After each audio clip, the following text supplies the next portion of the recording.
जब रात के अंधेरे में भी जब हम सूरज उगा देते हैं। जैसे आपने प्राइम मिनिस्टर मोदी को सुना कि पिछले कुछ दिनों में भारत ने कई बार रात के अंधेरे में सूरज उगा दिया है। ये ऑफ कोर्स किया गया था अंडर द प्रधानमंत्री अचानक दिन हो गया योजना। पाकिस्तान में लोगों ने काफ़ी लाभ लिया इसका, पंजीकरण भी कराया इसका। और पीएम मोदी ने रिसेंटली जिस तरीके से S-400 के सामने सल्यूट किया है हमारे देश के जवानों को, और हमने दुनिया को एक प्रॉपर मैसेज दिया है कि पाकिस्तान जो क्लेम कर रहा था कि जिस एयरबेस को पाकिस्तान ने हिट किया है ये एब्सोल्युटली फाइन है। ये बहुत इंपॉर्टेंट है चाइनीज़ और पाकिस्तानी प्रोपेगेंडा को तोड़ने के लिए। और इंटरेस्टिंगली जब पीएम मोदी का ये स्पीच सामने आया, चाइनीज़ जो कंपनी है चेंगडो, जो ये इनके फाइटर जेट्स बनाती है J-17 या फिर J-10, इसके स्टॉक्स इंटरेस्टिंगली 7 से 8% गिर गए। तो इस वीडियो में हम बात करेंगे कि किस तरीके से भारत ने फाइनली इंफॉर्मेशन वॉर में पाकिस्तान और चाइना को एक बड़ा झटका दिया है। नाउ सबसे पहले तो ये इमेजेस देखिए, यहाँ पे आपको दिख जाएगा आदमपुर एयरबेस। यहाँ पर पीएम मोदी गए और यहाँ पर पीएम मोदी ने जाकर एक बहुत ही स्पेशल मैसेज सेंड किया है पूरी दुनिया को कि ये एयरबेस बिल्कुल ठीक ठाक है, कोई भी डैमेज यहाँ पर नहीं हुआ है। और ये जो इमेजेस सामने आई हैं ये बहुत आइकॉनिक है। फाइटर जेट्स के सामने पीएम मोदी खड़े हैं, जो S-400 मिसाइल डिफेंस सिस्टम है इसके सामने यहाँ पर खड़े हैं। और इससे देखो पाकिस्तान का प्रोपेगेंडा बुरी तरीके से डिस्ट्रॉय होता है, क्योंकि पाकिस्तान आदमपुर एयरबेस के बारे में ये सब बोल रहा था ना। अब यहाँ पे मैं चाहता हूँ ये वीडियो आप देखें। ये पाकिस्तान की एयरफोर्स का स्पोक्समैन है, नाम है इसका औरंगजेब, और इसका खूब मजाक उड़ाया गया था रिसेंटली। अब पहले कुछ सेकंड्स देखना, इससे ना आपको पता लग जाएगा पाकिस्तान की जनता कितनी अनपढ़ है, इनकी एयरफोर्स कितनी अनपढ़ है, और ओवरऑल इनकी जो भी मिलिट्री है ये लोग अपनी जनता के सामने कुछ भी अनाप शनाप बक देते हैं जिसकी कोई सेंस भी नहीं बनती।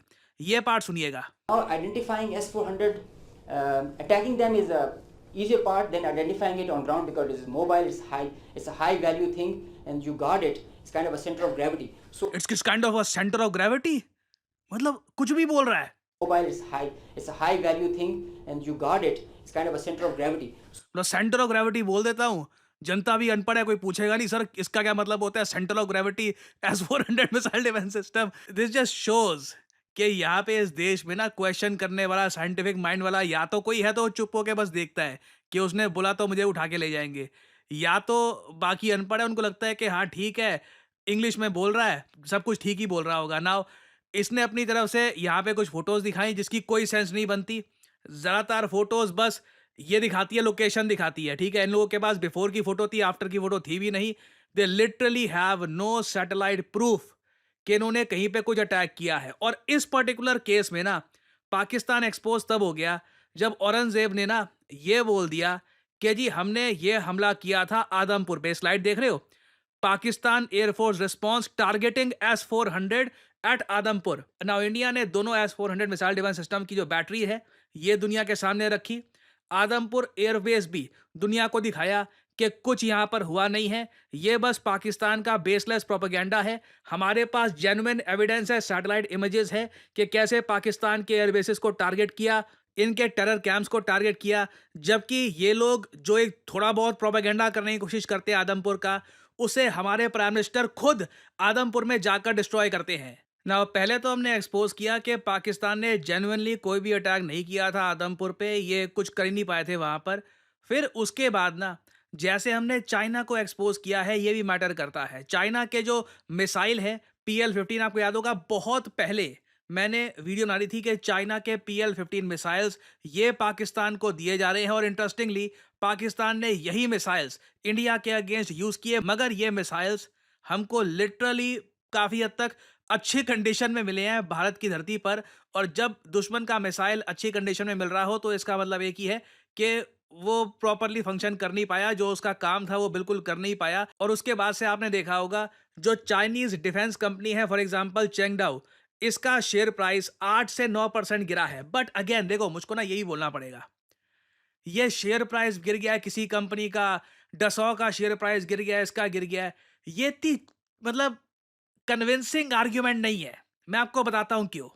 अब ये आपके सामने है फ्रेंच कंपनी डसॉ की शेयर का प्राइस, ठीक है। 6 महीने पहले ना ये शेयर 190 यूरो के आसपास था, उसके बाद जब कंफर्मेशन आ गई कि इंडिया और परचेज करने वाला है रफाल और ओवरऑल चीज़ें इनके लिए अच्छी जा रही हैं, सडनली हमने देखा ये शेयर 50% भागा है 6 महीने में। लोगों ने खूब पैसा कमाया। एक टाइम पे आके प्रॉफिट बुकिंग भी आती है। पिछले 5 दिनों में हमने देखा 6-7% के आसपास गिर गया 50% भागने के बाद। आई मीन ये कोई ज़्यादा अनोखी बात नहीं है। कोई किसी ने भी अगर शेयर मार्केट में थोड़ा बहुत भी कुछ देखा हो, उसको पता है दिस इज़ वेरी नॉर्मल। और फ्रांस में तो ये बात की जा रही है, जो ये हल्का-सा करेक्शन डसॉ में आया भी था ना, उसका मेन रीज़न यही है कि इनको उम्मीद थी कि इंडिया पाकिस्तान के साथ वॉर में फँस जाएगा, फिर डसॉ की और बहुत सारे फाइटर जेट्स हम ऑर्डर करते रहेंगे, इनका बिज़नेस बढ़ता रहेगा। तो वो जो उम्मीद थी, वो गायब हो गई, इसलिए डसॉ में उतनी तेज़ी नहीं आई, ठीक है? अब सिमिलर बात है चैंगडाओ का। अगर मैं आपको दिखाऊं चार्ट, चैंगडाओ का शेयर प्राइस आप अगर देखोगे तो पिछले कुछ हफ्तों में ये थोड़ा बहुत भागना शुरू हुआ था इस उम्मीद से कि पाकिस्तान और बहुत सारे फाइटर जेट्स परचेज करेगा, क्योंकि इनके पास अब आईएमएफ का पैकेज भी आ गया है।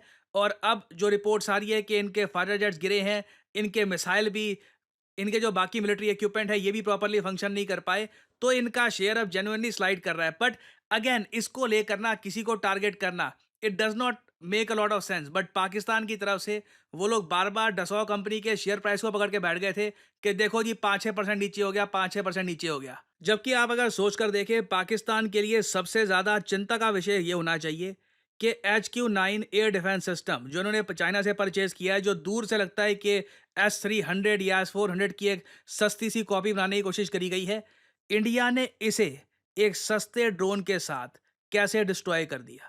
ये जेन्युइनली पाकिस्तान को सोचना होगा। और एक्चुअली पाकिस्तान को ये भी सोचना होगा कि ये Chinese air defence system purchase कर क्यों रहे हैं, क्योंकि चाइना क्या खुद के एयर डिफेंस सिस्टम पे भरोसा करता है? तो इसका आंसर है नहीं। चाइना ने खुद भी तो लिया है ना S-400 मिसाइल डिफेंस सिस्टम। हमारे केस में तो देखो, हम तो साफ साफ कहते हैं हमारे पास long range air defence system है नहीं। हम अभी प्रोजेक्ट कुशा पर काम कर रहे हैं। प्रोजेक्ट कुशा के अंडर हमें उम्मीद है कि हम made in India long range air defence system खुद का बनाएंगे। ऑलराइट, चाइना ने तो खुद का बना रखा है। तब भी इन लोगों को इतनी ज्यादा इनसिक्योरिटी क्यों है कि इन्होंने S-400 मिसाइल डिफेंस सिस्टम अलग से जाकर रशिया से परचेज किया, चाहे उसके बदले में यूएसए के सैंक्शन भी झेलने पड़े। क्यों हुआ ऐसा? पाकिस्तान को सोचना होगा ना कि जब चाइना खुद के मिसाइल डिफेंस सिस्टम पे भरोसा नहीं करता, तो पाकिस्तान क्यों कर रहा है? और जो रिजल्ट है ये सरप्राइजिंग नहीं है। और इंडिया तो अब ओपनली कह रहा है कि हो सकता है कि हम S-400 मिसाइल डिफेंस सिस्टम की और बैटरीज परचेज करें, इसकी परफॉर्मेंस बहुत अच्छी रही है। और मुझको यहाँ पर यह बोलना पड़ेगा कि वेस्टर्न न्यूज आउटलेट्स बिना वजह पाकिस्तान को ना इंफॉर्मेशन वॉरफेयर में फेवर कर रहे हैं। आप नोट करना, बीबीसी ऐसे आर्टिकल छाप रहा है कि पाकिस्तान के लोगों ने कहा कि अचानक से आसमान लाल हो गया था, मगर ये लोग ये नहीं बता रहे कि इंडिया ने किस तरीके से पाकिस्तान का मिसाइल डिफेंस सिस्टम डिस्ट्रॉय किया। पाकिस्तान जो मिसाइल डिफेंस सिस्टम यूज कर रहा है, चाइना खुद उसका भरोसा नहीं करता। चाइना खुद S-400 missile defence system use करता है। और अब तो खैर रशिया ने रिसेंटली बताया जा रहा है, अगेन ये कंफर्म नहीं है बट कुछ सोर्सेज से बताया जा रहा है कि रशिया बिल्कुल S-500 missile defence system India के साथ मिलकर बनाना चाहता है। So India is very much sorted. Missile defence system के मामले में हमारे पास बहुत सारी ऑप्शंस हैं। प्रोजेक्ट कुशा के अंडर हम खुद काम कर रहे हैं अपने मिसाइल डिफेंस सिस्टम पर। S-500 पर भी काम कर सकते हैं इन द फ्यूचर हम विद रशिया। ऑब्वियसली यूएस को ये बात पसंद नहीं आएगी, बट मैं ये कहूँगा फाइनली हम लोग खुद अपने दम पर with proper evidence, with raw truth Pakistan को इंफॉर्मेशन वॉरफेयर में भी हरा रहे हैं। आप लोग यकीन नहीं करेंगे कितने सारे लोगों से मैं मिलता हूँ और उनसे बात करता हूँ और उनका एक ही सवाल होता है कि करियर में अब क्या करें। यू नो व्हाट, मुझे मैथमेटिक्स इतना अच्छा लगता नहीं है, कोडिंग वगैरह सीखने में मेरा मन नहीं लगता, मुझे कुछ और एक क्रिएटिव जॉब जहाँ पे मैं अर्ली स्टार्ट कर सकूँ, वैसा कुछ सजेस्ट करिए। वेल, मैं यहाँ पे आपको बताना चाहता हूँ डिजिटल मार्केटिंग के बारे में। डिजिटल मार्केटिंग के अंडर आपका करियर कैसा हो, इस फील्ड के अंडर आप बन सकते हैं डिजिटल मार्केटिंग असिस्टेंट, आप बन सकते हैं एक SEO राइटर, आप बन सकते हैं सोशल मीडिया स्पेशलिस्ट, आप बन सकते हैं एक SEO मैनेजर, एक कंटेंट मैनेजर। डिजिटल मार्केटिंग के अंडर आपको जॉब मिल सकती है वेरियस सेक्टर्स में और ये जॉब्स लगातार बढ़ती जा रही हैं। एंड सिमिलरली आप देखोगे डिजिटल मार्केटिंग के जो कोर्सेज हैं ये भी दुनिया भर में, चाहे US हो, यूरोप हो, हर जगह ये कोर्सेज बढ़ते जा रहे हैं। और आप एक बात नोट करिएगा, ज़्यादातर जो ये कोर्सेज हैं बहुत ज़्यादा महंगे होंगे, सिर्फ इंग्लिश लैंग्वेज में होंगे और ये कोर्सेज बहुत छोटे होते हैं। 2-3 महीनों में ना हो गया कोर्स हो गया आपका, आपको बस आगे भेज दिया जाएगा।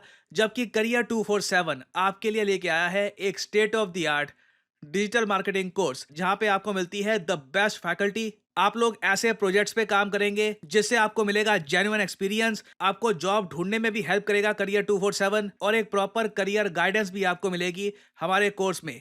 लैंग्वेज होगी इंग्लिश, कोर्स की जो वैलिडिटी है ये 1 साल की होगी। वैसे आपका कोर्स 6 महीने में खत्म हो जाएगा, आपको मिलेगा एक सर्टिफिकेट और आप स्टार्ट कर सकते हैं अपनी journey in the world of digital marketing. आप अगर 18-19 साल के भी हैं, ग्रेजुएशन नहीं करी, तब भी you can begin your journey as a digital marketing assistant और धीरे धीरे एक्सपीरियंस गेन करके आप अपनी लाइफ में आगे बढ़ सकते हैं। सो एनरोल करने के लिए आपको करना क्या है, सिंपली जाइए इस वीडियो के कमेंट सेक्शन में, पिन्ड कमेंट में आपको मिल जाएगा ये link, start your digital marketing journey now.